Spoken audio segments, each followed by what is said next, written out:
Welcome to the podcast with your favorite cash flow guys, Mike and Blaine. Giving you the best advice while having a beer. When you're running a business, there are problems every day. Let Mike and Blaine help you out and guide your way. Cheers to the good times with Mike and Blaine for business, beer, and BS. Hey, it's Mike and Blaine. This is episode 122. This is the last episode of the year. This is the last one we're going to record. It's live right now, the week in between Christmas and New Year's Eve. I am Mike Mylan, also known as Cashflow Mike. That is my partner and friend, the CEO and founder of Dry Run, Blaine Birch. What's up, man? The final one of 23, man. Like we're counting down the days. We're counting down almost the hours to the end of 23. So I'm excited to jump into 24, but we've got one big episode that's going to be a lot of fun before we get there. Yeah, and guess Happy what? New Year, everybody. Happy New Year. And next time you hear from us, it will be season 4. Season 4, man. Can you believe that? We're 4 years old. Exactly. We're just we're barely past the toddler stage, but that's why we act like 4-year-olds. I wonder if we get to 15, we'll start acting like teenagers. Yeah, maybe so. So I hope we never give up this toddler attitude, this free-for-all that happens on this thing every week. That's never going to go anywhere. Everyone who's listened to us knows that's not going anywhere. Okay, so let's drink some beer, man. I mean, if you're All right. new to the show, if you haven't been here before, let me tell you a few things about what it is. All right, it's Mike and Blaine. It's business, beer, and BS. So we're going to talk a little bit about business. We're going to talk a little bit about beer. We're going to talk probably a lot more about BS. You never know, just what the percentages are, what the proportions are. But if you haven't seen us, go check out our website, mikeandblaine.com. We got cool stuff. We got merch. We got all the past episodes. You can subscribe. You can buy us a beer, right? And that's what we're talking about right now is beer. So I'm going to turn it over. Yeah, we have beer sponsors. We've had beer sponsors almost all year. We're going, I don't know how many weeks now. We're, I think, into the 60s, which is awesome. We love our beer sponsors, and all you got to do is buy us a beer, and you'll actually get a shout out. And we're just about to do that. Shout out to CPA Larry Weinstein from Houston.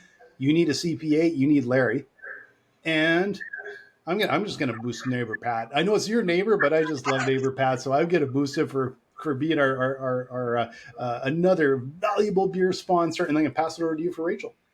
Yeah, and Rachel from Gentle Frog, she has one of the best QuickBooks training programs in the country and the world because she's international as well. So if you need to learn QuickBooks and you need to learn it fast from 0 to 60, then you need to contact Gentle Frog. As for Rachel, tell her you heard it here on Mike and Blaine. She will be surprised and excited that she heard it right here. So, hey, I got news about Larry, though, too. I got news about Larry. Larry completed a book, right? He was the very first person to license my book, The 7-Minute Conversation, and he created his own version called The 7-Minute Conversation for Contractors. And it's got Larry's takeaways, Larry's action items, it's got quotes. He took my book and enhanced it, and I'm really excited for that. So if you're a contractor, you're listening to this, or you know a contractor, get Larry's book. If it's not on Amazon right now, it will be very soon. He's got copies coming on the way, so I assume it's already published. Go check out Larry Weinstein's 7-Minute Conversation for Contractors. Isn't that cool? Beautiful. And if you guys could barely hear me just a minute ago, I just noticed my mic was laying over like a toppled snowman. I'm looking at the bottom of my mic and I'm going, what's going on behind my little screen here? So I just had to stand my mic back up. So poor little guy, we're at the end of the year and he just said, I've had enough, and popped over. So hopefully you can hear me better now. You know what's funny is that while you were talking, I was hitting the volume button, like, is my volume down? What's wrong with this thing? Oh, no, that was a technical problem and not a digital. That was all analog problem right there. The old toppled over microphone. Anyway, so but what are you drinking? What do you got going today? All right, so you know I'm here in Texas, but I went south of the border, right? I went south of the border. Everything else is coming north of the border. Went south of the border, and I picked up Victoria, which is a Mexican beer. But you can get it right here in Texas. So I didn't go south of the border. I just went to HEB and got it. But it doesn't say what city down there. Cerveceria Modelo Mexico. So Victoria, so I'm looking forward to this, right? It's something new, something different. I hadn't had it before. It looks like it's always there at this little shop I go to. So I'm going to give it a shot. Nice. Well, the topic today, we were talking about secrets, and everybody's got a secret, and they all think they're different than everybody else, and they're really not different. And so what I picked was this squares versus triangles, which is a beautiful can. Oh yeah. Squares versus triangles. It's an IPA, or is it a? Oh, it's a double IPA, and it's from Hot Butcher in Chicago, Illinois. And what I like about it is everyone's got a secret, and everyone thinks they're super unique. And in this one, it's just a square pizza versus a triangle pizza, but they're both pizza. They're basically exactly the same, but they like to think that they're different. And I thought it was a good one for this topic. Do you got a preference? Which one you like? Square slice, triangle slice? I like the triangle pizza. I'm a triangle pizza fan. That's the traditional, I think, pizza shape. So yeah. Do you fold yours? Because I'll take it and I'll fold it and I'll eat it folded. I know people fold it. I hate to say this, but I like eating my pizza with a knife and fork. Don't say that. Don't ever say that again on the air. I do. We eat a lot of pizza too, and a lot of times it's like a couple of our favorite restaurants are pizza places that Italian style. But I find that Italian style, the crust is so thin, and I know you can make it into the triangle thing, but I don't know. I'm just I like it that way, and that's just what I do. So I'm not. I shouldn't have admitted that, but it's true.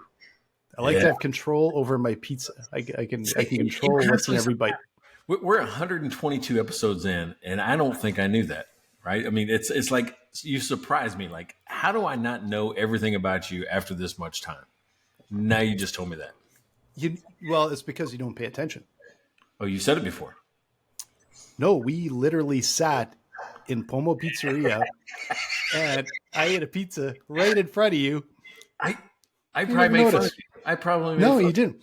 You didn't even notice. So it can't be that big of a deal because you sat there right there. We were talking and you didn't even notice. So I don't think it's that big of a deal. I try and be sneaky about it because I know it's weird, but I've never been that afraid of being weird. So apparently, not only am I just somewhat dumb most of the time, I don't pay attention to details either.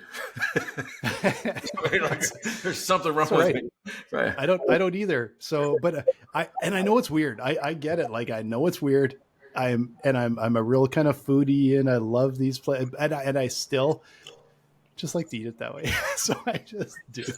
So, I know it's weird, but I do anyway. Hey, so before we dig in on this, tell us what dry run is. Dry Run is going to help you forecast your cash flow, your sales pipeline, and most importantly, do all those different what if scenarios to figure out where you're going. We're coming up at the end of the year here. So as you kick off 24 and you start figuring out what are we going to do? What are our goals this year? And most importantly, how are we going to reach them? What do we have to do to make it there?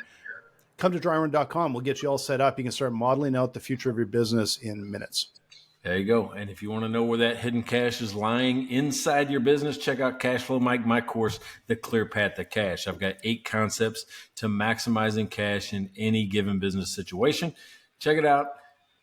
Good stuff. All updated in 2022. We are heading it with new membership levels, more support, more ways to engage in 24. Man, I'm excited for what's happening in this company. Nice. Me too, man. It's cool stuff you're doing over there. That's awesome to see. And you hear a little more about it later in the show. So hang in there. All right. So we kind of teased out the what the topic is. Here's the thing. You said it. It seems like everybody thinks they know a secret, right? And it starts off very young. It starts off, I mean, when we're young in grade school, right? We keep little secrets or we keep little things like this. And it's always kind of intriguing. You're like, oh, what's your secret? What do you know that I don't know, right? And you always want to get people to give up their secret because you're just curious. That's our human nature. Mm-hmm. So it makes sense that advertisers, marketers, authors, it doesn't matter who, they use that word to draw us in. Mm-hmm. Right? So that's kind of the topic today is like, why are there so many secrets, right? And are they really secrets? Yeah, not one. No one. They even when they charge you for it, you'll get in there and find out it's really not a secret. It's just how it It's just works. something I didn't know. Yeah, something I didn't know is not necessarily a secret, but I also think that there's very little that you probably don't even know. You might get a little more detail on it, but these so-called secrets that the marketers are pushing all the time, they're all pushing the same thing, so it can't be much of a secret. That's what I find. My inbox is full of them every day. Yeah, so I did a Google search right before this. It says, I was looking for tell me cash flow secrets of small businesses. And it used to be, I think Google changed something. It used to be that they would tell you how many results they found in how many seconds, right? It would say 64,537,000, 100,000. I'm not going to say a number because I don't even want to talk about it now, but 64 million results in 0.07 seconds or something like that. Yeah. I didn't see that stat. And I was looking for it because when I'd done that in the past, it was about 60 some million results. Yeah. And I did this presentation called, cash, Cash Secrets of the Pros, right? And that's kind of where this kind of led me from, is I was looking at it, ran across that title, and I'm like, Cash Secrets of the Pros. And one of the things was, are there really cash secrets? Are there really things? And I went through, most people stop at page 2? If you get page 2, and now the pages are longer. Now the pages are longer. They used to be 15 on a page. Now they're 40 or 50 on a page. Mm-hmm. But I went through 10 pages. I looked at every article for this presentation in 10 pages, right? Yeah. And came up with only about 10 things between all of those articles. There's only 10 things. They were all saying the exact same thing. It was just said 10 different times, right? By 10 different authors. So I'm going, is that really true? Is there really nothing around this topic but those 10 things? Yeah. There are no secrets. There's no secrets in cash flow, for crying out loud. When caveman times were around and Susie was made a wheel, like the old, you see him on the old BC comics, a big stone wheel, and sold it to Bob in the next cave over. Did it on credit. Was waiting to get paid. Cash flow problem. So basically the first time someone sold something, they probably started to have cash flow problems because she was out of pocket while she was making the stone wheel, right? This is how these concepts go back thousands of years. There are no secrets. Now there's tactics, there's strategies that you said, you might not know. It's not a secret. You and I, we have a bunch of books back here. You have books that you've written. These are not secrets. These are just techniques, tactics, strategies, systems, processes that you might not know that's going to help you massively, but there is no secret. No, and I don't think anybody's trying to hide it. So, when I think secret, I'm going, oh, there's somebody's trying to hide something because it's a secret. Think Indiana Jones in one of the temples, where he's trying to find, something that's been hidden for years. That's a secret, right? Yeah. Only a few people know about it or even piece together what it is, right? So, but in cash flow, there's definitely no secrets. No. But it comes up to the same 10 things, and I was disappointed, right? And that's what happens to me a lot of times in these articles is secret. I get excited. I click on it. I'm like, oh, they ain't secret. That's nothing, right? So, no. So I look for ways that are different, right? It may be not a secret, but different. Oh, there's things that maybe it's all about being effective, right? There are tactics that people might not know about. There are things that are easy to overlook. So, that's where there's things it's not a secret. It's just that you could have overlooked it. But how many email marketing professionals now are selling the secret as the same secret of, personalization.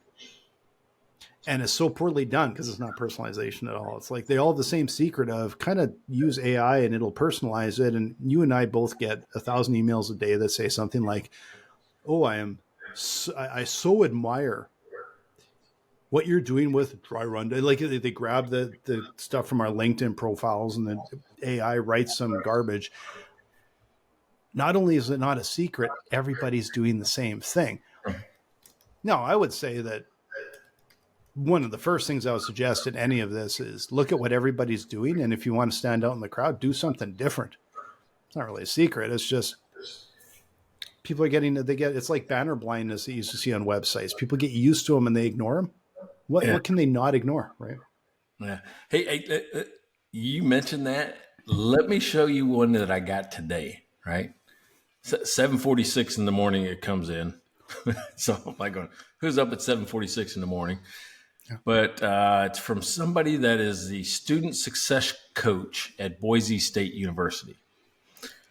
And it says, as somebody who is already part of the medical imaging field, you're likely not surprised that the field is predicted to grow another 9%.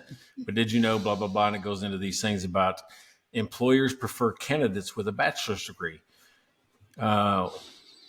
Getting a Boise State online bachelor degree in imaging sciences can help you fill the growing demand for your leaders in your field.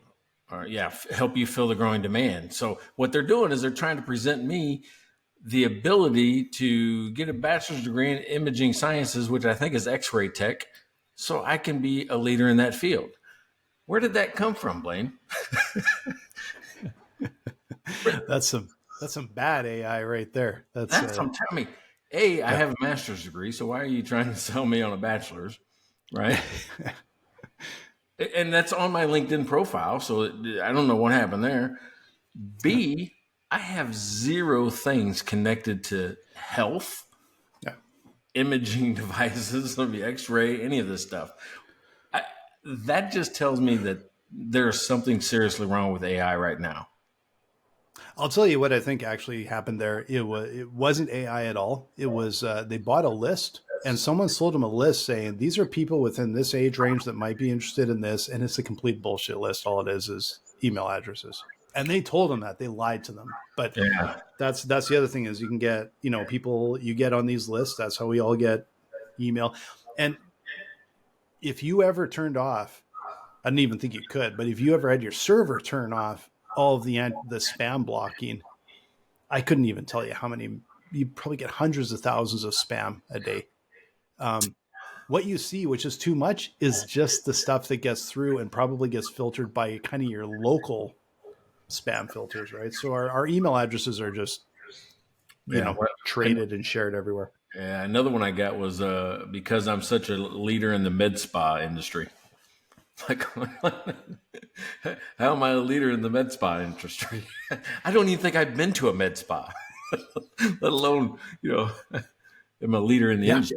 Yeah. That's super bizarre. It's there's a lot of messiness. And I think you're still tapping into what people try and sell businesses on, these secrets, and they're rarely effective. Like, man, if I don't trust them. If anyone came in and said they have a secret, I immediately distrust them. If someone came in and said, look, I got some strategies and tactics, and I'm going to tell you the truth. They're not that easy, but they can be really effective. And, it just takes a little bit of discipline. I'd be like, okay, well, that kind of sounds realistic, but anything that sounds fishy, it's bullshit, right? All right. So are you taking the position that there are no secrets at all? Well, I'm taking the position that business strategy and tactics, there are no secrets. There's lesser used or lesser known. But I would never say they're secrets. They're just things that you haven't sort of stumbled across, I guess.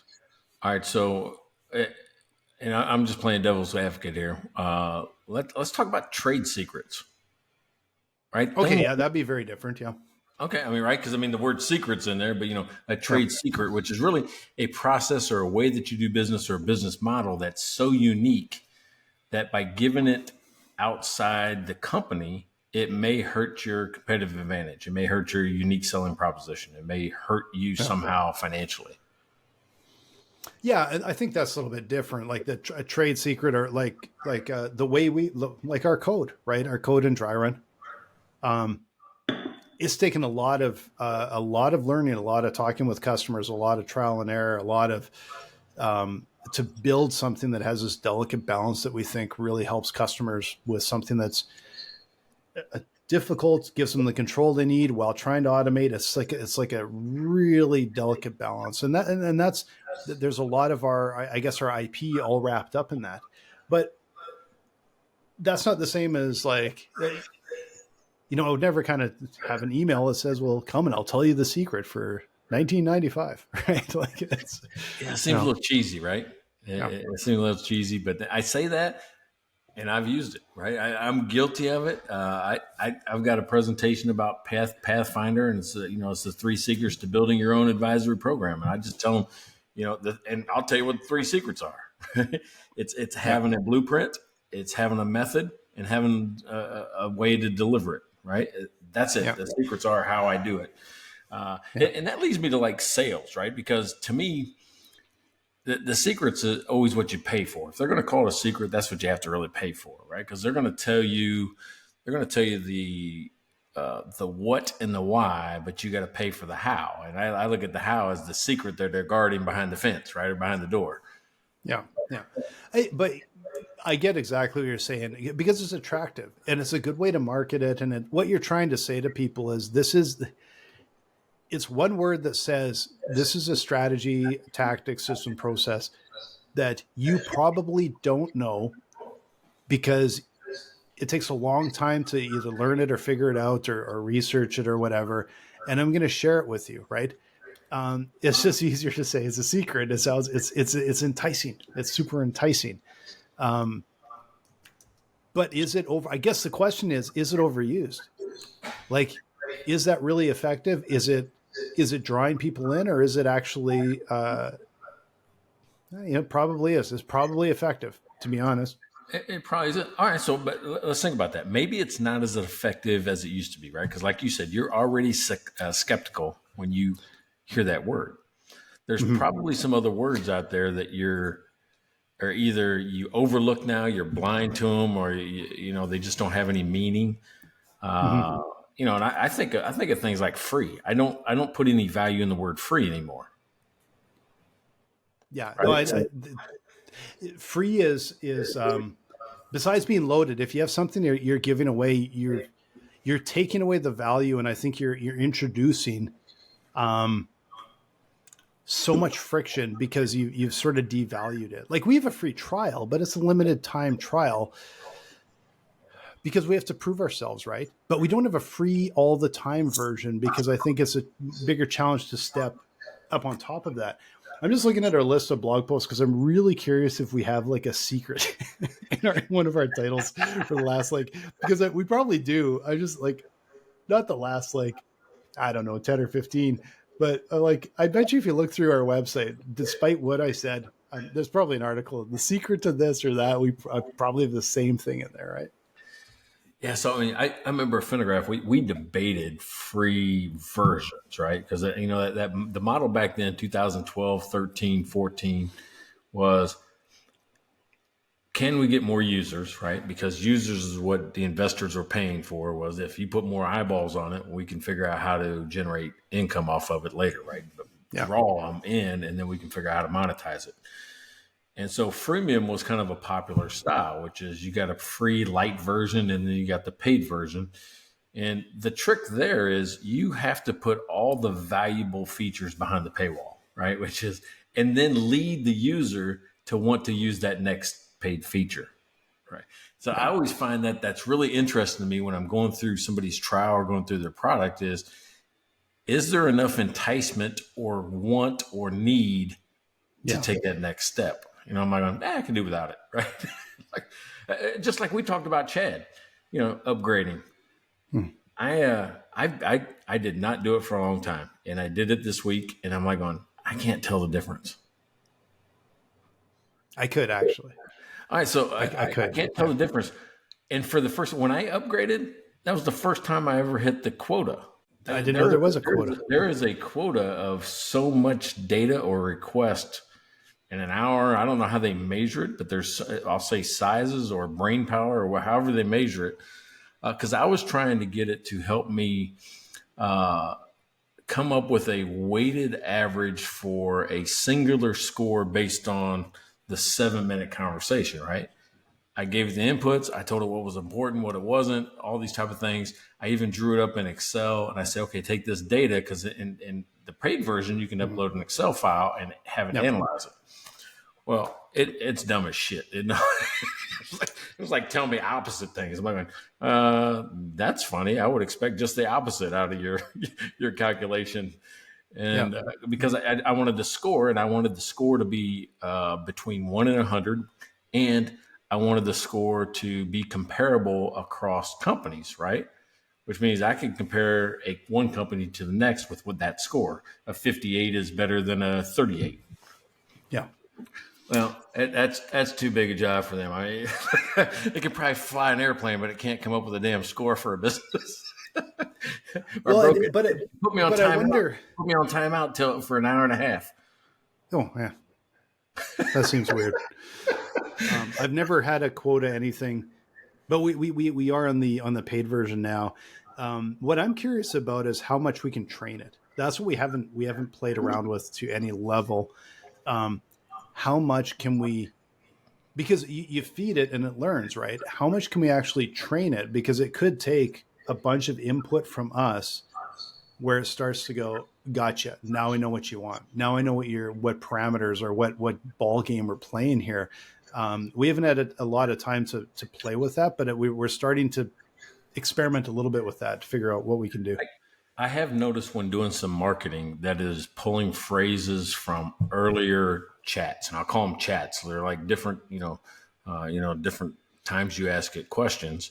Yeah. It will pull information that I've fed it from before, or that I've said was good before. Right. So there is some learning that's happening. I mean, I actually trust it a little bit for marketing right now. The problem with it is sounding like, oh, that's not Mike. It's just like you called me out in the description. I'm like, well, that's not you. Okay, here I'm going to share something that may or may not be a secret, and I'm going to tell you right now, it may not work whatsoever, because it's just my own dumb logic kind of thinking about this. I'm going to tell you what we're doing, though, is we're starting to feed all of our blog posts into chat. Okay. Not for it to tell us anything about it. We're telling it. So what happens is, like, if somebody said, tell me about cash flow, it'll likely go to almost like Google search and go to the top, and it'll take the top 5. If we're not listed high enough up, it may not include us, right? Mm-hmm. So my logic here, and I don't know if it's complete and utter useless bullshit, it's just my own logic, is, well, let's force feed it. Let's feed it content. Here's my article on this. I want you to read it, basically, right? I want you to absorb our content coming from Dry Run. Hey, this is from our Dry Run blog. Read this. Because I want to see if it, otherwise it could ignore us, because if we're not high enough on the search list, it may not ever pick up the data. Are you giving it the text? Or are you giving it the link? And then what prompt are you giving? So you're all right. So is there limits? I always thought there was like a limit on how much text you can feed it. I don't know if we've hit a limit on the pro version, like the 4.0 version. It seems like it accepts more text, but like I'm talking like hack it in. Just say, here's information on cash flow from Dry Run. Paste it in, because I want it to know the information that we have and where it's coming from. And I don't know if it does anything, except that what you just said kind of helps verify is that it starts to know what you want. Maybe it only feeds our own stuff back to us. But what I want to know is it going to get fed to other people? Yeah, so it recognizes some verbiage that I've said in the past. Like, it knows what the clear path to cash is. It knows what Pathfinder is. Yep. Not perfectly, but more than it used to. Yes. So is that a result of what's on the internet, or is that a result of me communicating with it over the last year? Yeah, and that's the question. But I would argue that it's you communicating with it, because if it isn't asked, it's not going to go find, right? My comparison is, and I'm sure you remember this, is about 1996, 97. And one of the tactics we had on websites was in the footer of a website, we would repeat keywords. You saw this, you know, they're there. We would do a whole list of keywords and we would paste in like 500 of the same 4 keywords in the same color as the footer. So you couldn't see it there, but Google read all of these keywords, right? That was a simple little tactic to try and stuff keywords in, which Google doesn't like. Of course, it hasn't liked that for 20 years. But early on, it was a tactic to help train Google. And that's what I thought about this is let's make sure chat knows what we're all about. And so we're pasting it. I don't know if it's doing a thing, but it only also takes 10 seconds to go, latest from the Dry Run blog, Chad, here you go. There it is. There's our latest article from us. Make sure you know it's from Dry Run, right? Yep. All right. So I just asked Chad. First of all, I said this, and they did update the database for Chad. So I said, hey, what is Pathfinder by Cashflow Mike? It says I can't find anything about a product or service called Pathfinder by Cashflow Mike in my knowledge base, which is current up to January 2022, right? It's possible, it's popular, so it tells me that. So then I ask it a second question based on what I told you. Are you in 3.5 though? Oh, that is. Because I thought 3.5 had a date limit, and I didn't think 4 did. Okay, wait a second. I somehow, I guess I can switch before my. Oh yeah, it says 40 messages a day in 3 hours, and in 4.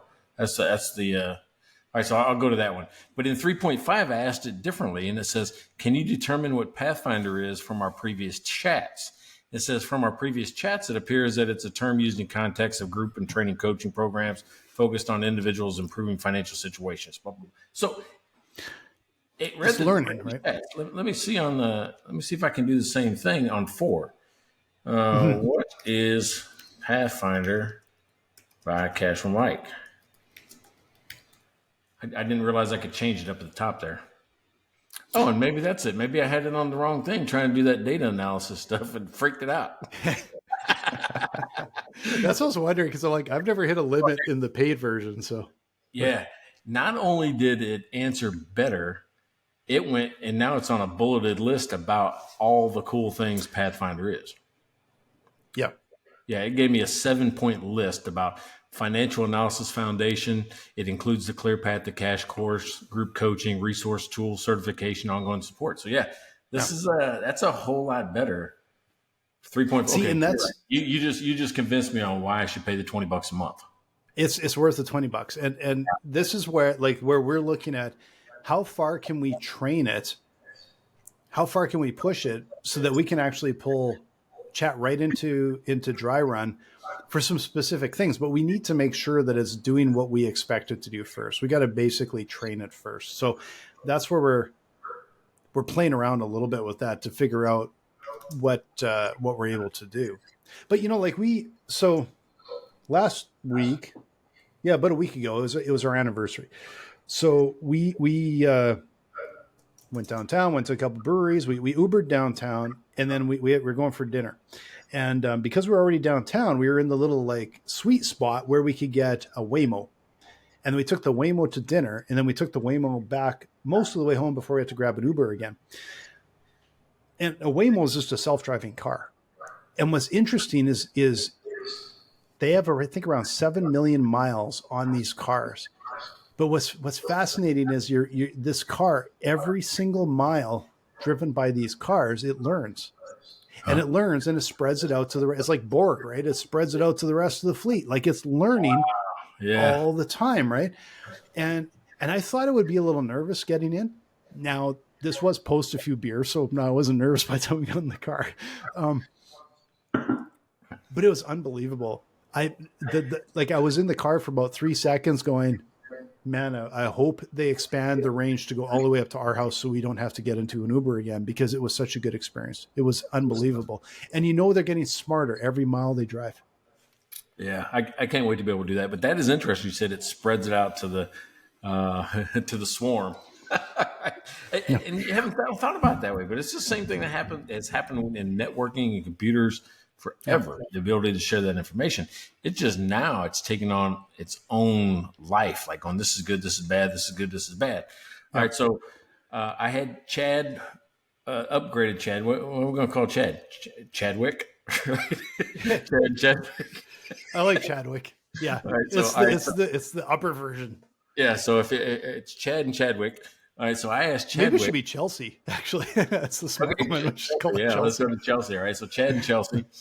So I asked Chelsea to write me a short ad because at 122, it's even. So this is kind of halfway through. We were talking AI. I said, write me an ad that I can read aloud on the podcast. So you want to hear it? Oh, can you get, maybe, no, that's, I was going to say, can you get Apple to actually read it with their mechanical voice? But that's probably. How do you do that? I got the text. Oh, man. Okay, well, it's been too long. I can't remember how to do it. I think you can do it in like notes or something, but no, read it yourself, but read it in a robot voice. In a robot voice? All right. Yeah. Are you an accountant or bookkeeper looking to elevate your career and transform your practice into a powerhouse of financial advisory? Then Cashflow Mike's Pathfinder program is your gateway to success. All right, so that would be the narrator, right? That's pretty good. And that's probably not a good robot because like Alexa and all that sounds better. So here's me. That's true. Yeah.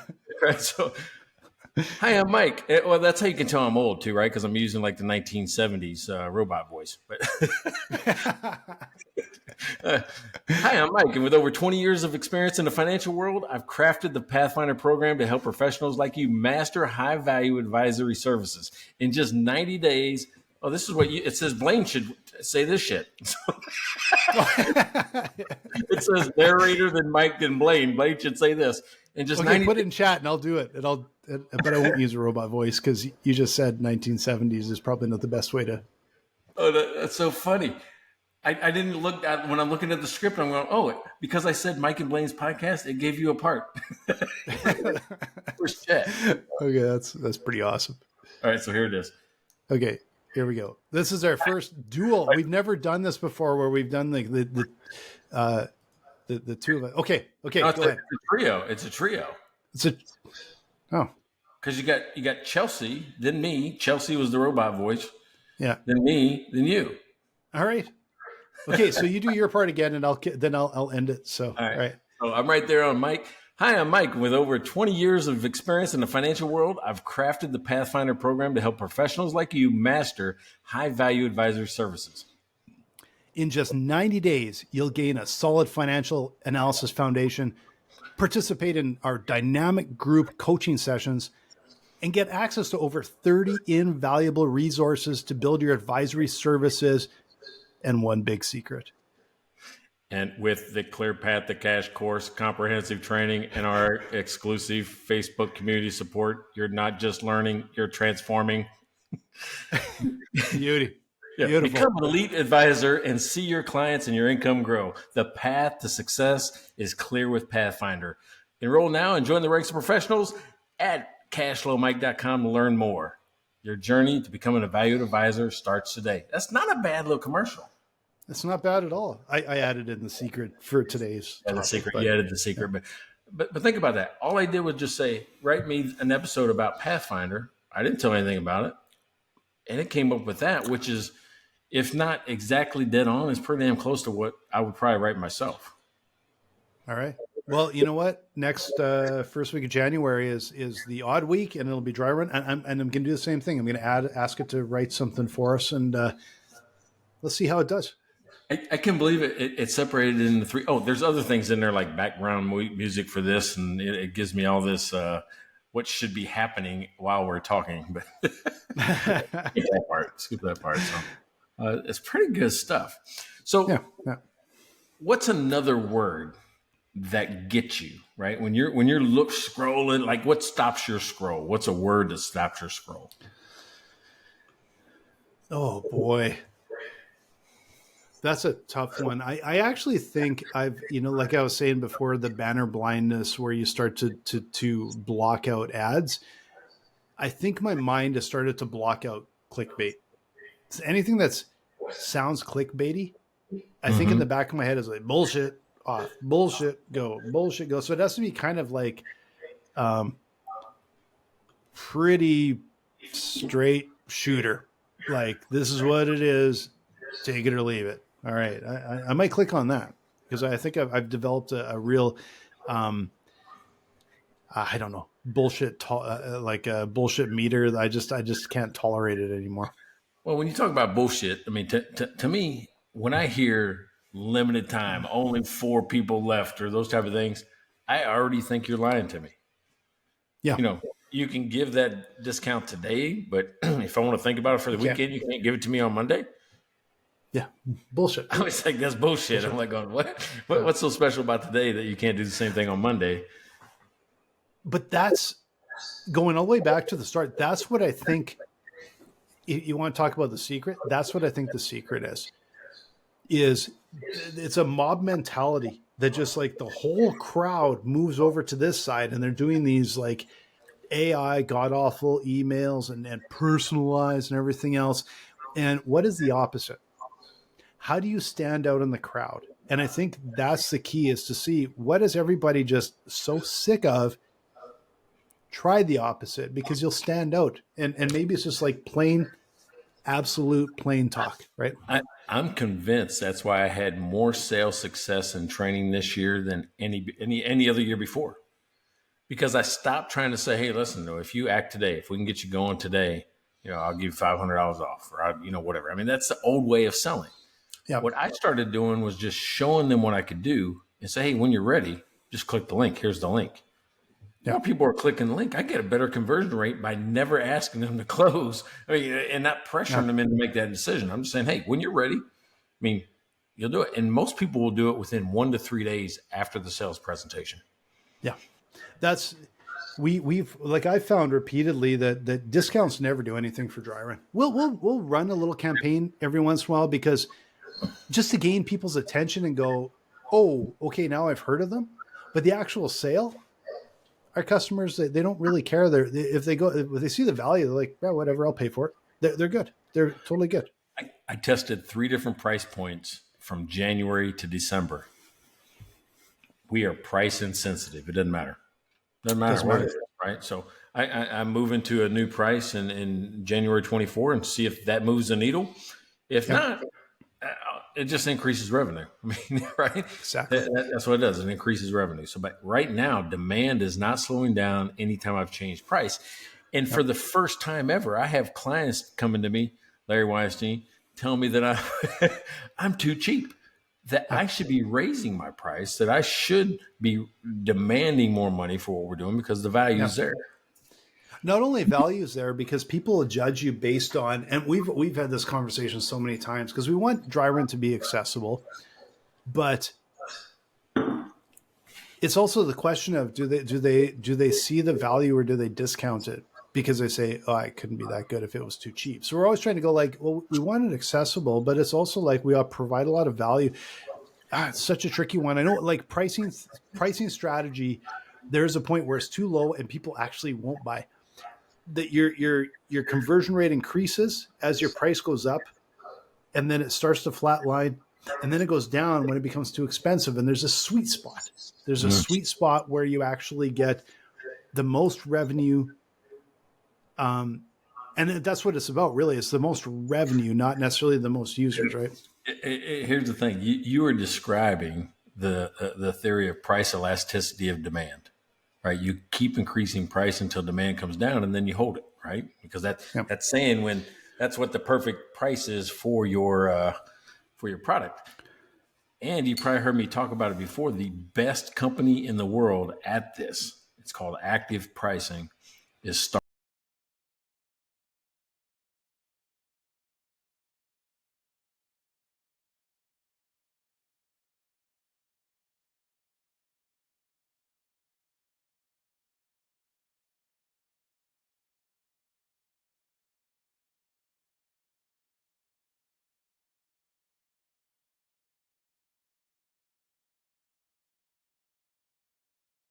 $16, $17. I was working at Finnegraph. We had a Starbucks right across the street. So of course we go over there once in a while, and I ordered a grande caramel macchiato. Go up there and they say, hey, yes, sir, that's $4.54. No problem. I didn't think nothing of it. I went about my business. 3 months later, I go in there, order the exact same thing, different inflection. I said, I'll have a grande caramel macchiato. Well, there you go. It must have been the inflection because it didn't cost $4.54. It cost $4.67. I'm like going, wait a second. And I'm not a penny pincher like that, but it was just struck odd to me that in my mind, this is going to be about $4.50. And now all of a sudden it was about $4.60. Yeah. I'm going, what happened? So I started watching Starbucks. And what you'll notice is that every price is in an increment of 5 or 0, increment of 5. It's either a 0 at the end or a 5 at the end. And they will sit there and every 3 to 4 months add 5 to 15 cents on every product until I believe they think demand starts to come down. Then they either hold it or they back it off one and hold it. Yeah. I'm convinced that's what they're doing. Well, it wouldn't surprise me because with weird pricing like that, they've got their...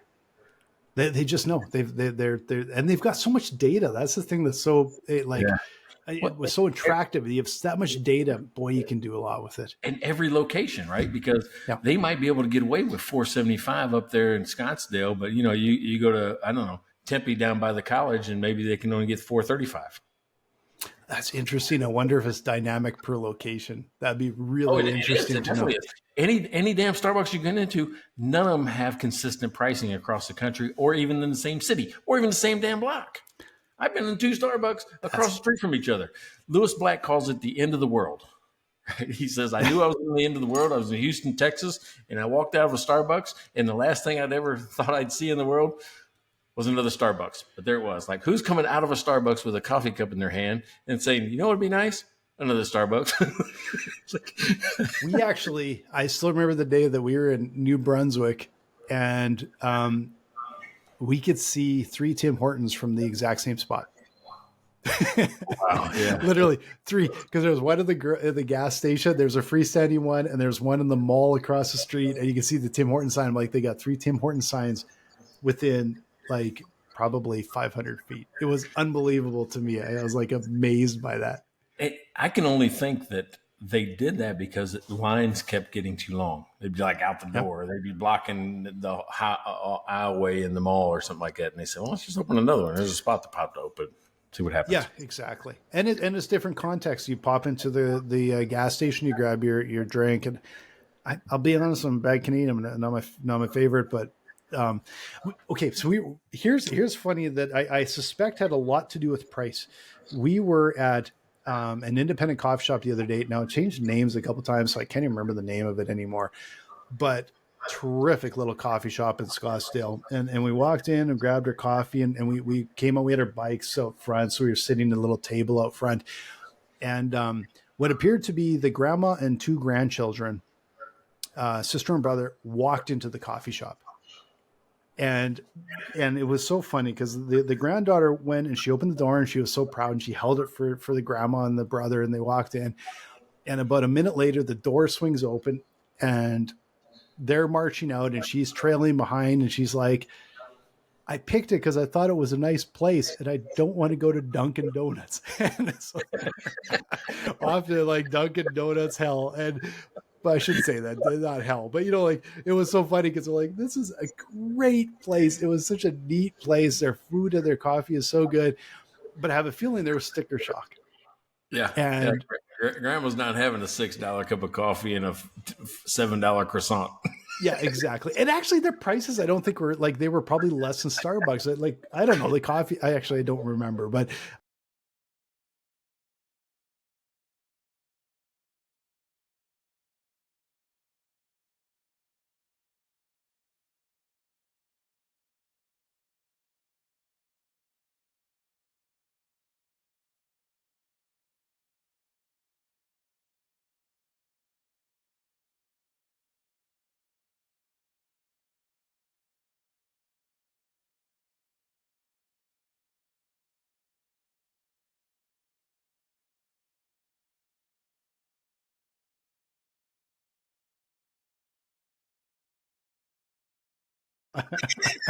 You queued it up like we were gonna, hear some action story that I could read in the paper about. Yeah, no, it wasn't quite that action packed, but interesting. It was interesting to me to see that because she probably spent $5 on gas getting to the Dunkin' Donuts. No. All Anyway, right, so where do we land on the word secret? Where do we land? Where do you land? well, I don't know. Like we landed in the middle a bit because part of it feels like it actually is a term that is probably effective, but I really don't like it. And I feel like everyone's running in the same direction, and I would at least test going the other direction. Because you're for everyone you get, are you getting 10 people that are skeptical or walk away because of it? I don't really know. Test again, test cheap, test quick, test fast, and find out. Yeah. So, I mean, to me, I still kind of like the word. I still kind of get suckered into it. I just wish that people would put some meat behind it. Right. I think that's where my disconnect is. I think it's a great word. I think from marketers, it's a perfect word. What's missing is the delivery of the promise behind it. Yeah. They're not fulfilling the promise. It's not a secret. Well, I got to take my own medicine here because I don't know if we've been using it. And like I said, I have to look through our blog. We probably have something there.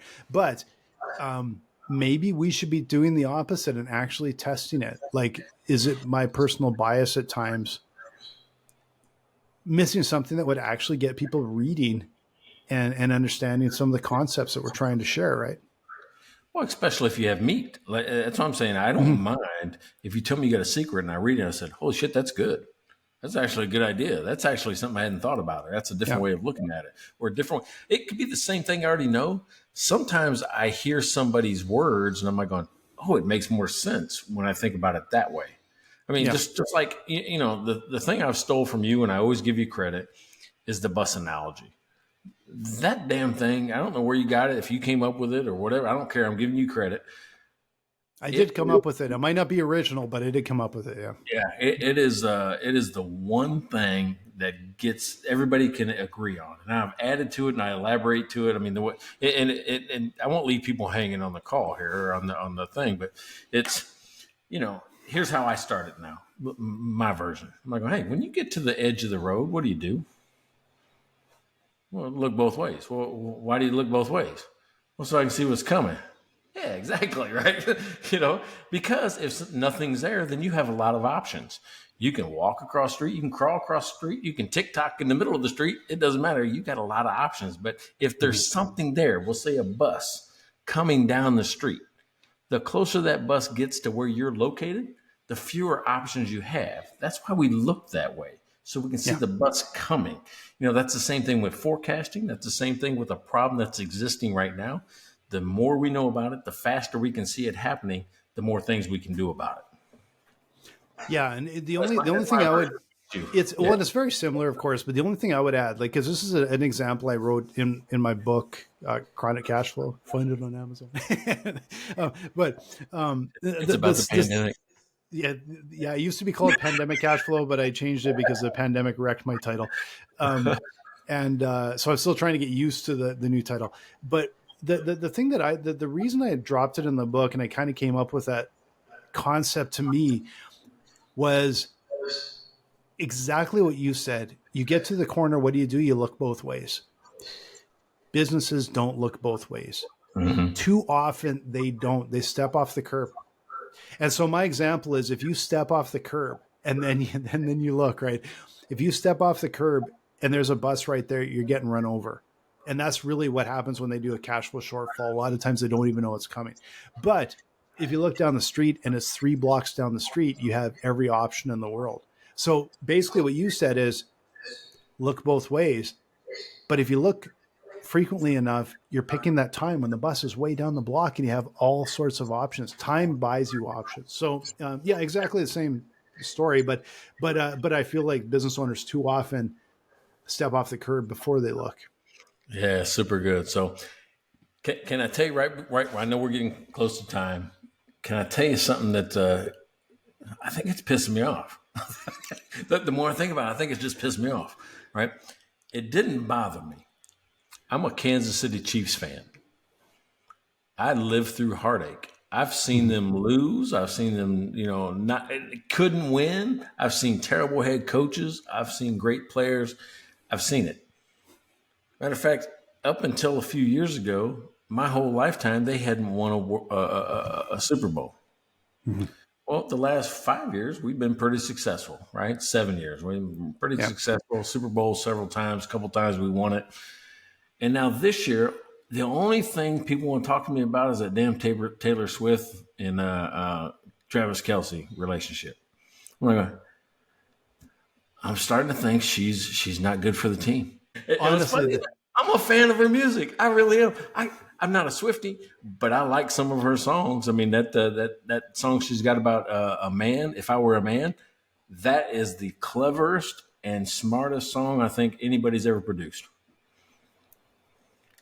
I don't think I've heard it. Her life. Yeah, well, you probably don't know it, but I've got teenage daughters, right, and young daughters, right? So I know her songs, and she's got a song about how her life would be different, and people will look at her differently when she does the same thing a man does. If she was a man, not a woman, right? So it's kind of clever. But here's what's happening now: every time Travis Kelce touches the ball or gets put on camera, so does she, right? Oh, there's Travis, and then there's Taylor Swift. Yeah. Yeah. So now all my friends, all they do is make fun of me. They're like going, yeah, the only reason you like the Chiefs is because of Taylor Swift. Shooting fish on the barrel on that one. I don't know. I've seen there's way too much. Because I bet you in the team, this is like, this is a girlfriend. Like, nobody cares. But the fans, and it's not even the football fans. It's everybody else around the fans that probably turned it into a thing. But, were you a fan of Taylor Swift before she was dating Travis Kelce, though? Because that's the question, right? All right. So the thing is, I think fan's the wrong word. Did I appreciate some of her songs? Did I like some of her songs? Yeah. Fan, like going, if she came to town, they said, hey, tickets are $3,500. I'm like going, I'm just going to buy the album. I don't think I'm paying $3,500 to go see her. Old Dominion. You don't think. They're different. I don't think. I wouldn't unless I wouldn't. We discovered something. We love live music. What we discovered though is for us, the venue is more important than the band, because there's so many good little independent bands, and you get to these little places where you can stand right by the stage and you get a really good meal and they got nice drinks, and the atmosphere is unbelievable. And you know what? We went to a concert a few weeks ago and it was like freaking $25, and it was the best we've been to in years because the venue was amazing. The bands were unbelievable. They're just not well known, so they're not expensive. And I bought every piece of vinyl all those bands had, because I'm like, this is how I support these guys. I'm going to buy a bunch of vinyl. So I've got a whole bunch right back here that I bought from these guys. All right, I'm going to one up that, meaning that for $33, I got tickets to the San Antonio Rodeo, who after the rodeo, Old Dominion, my favorite band ever, is playing their 7-time, country group of the year, right? So $33, I get to see rodeo and my favorite band. Nice. I'm in heaven. Nice. I'm in heaven. I'm going to write that down. Old Dominion, because I don't know who. I've heard the name. If you want to hear lyrics that tell a story that you can also follow along with and sing to, and it provokes feelings, that's Old Dominion. That guy's voice is butter. If I was going to be a groupie, I'd be an Old Dominion groupie. One of the concerts I went to, I was right against the stage in Kennewick, Washington, right? Toyota Center, I think is what it's called. He's right there above me. I'm like going, I might just do this for a living. Just follow these guys around and just sit here and listen to them.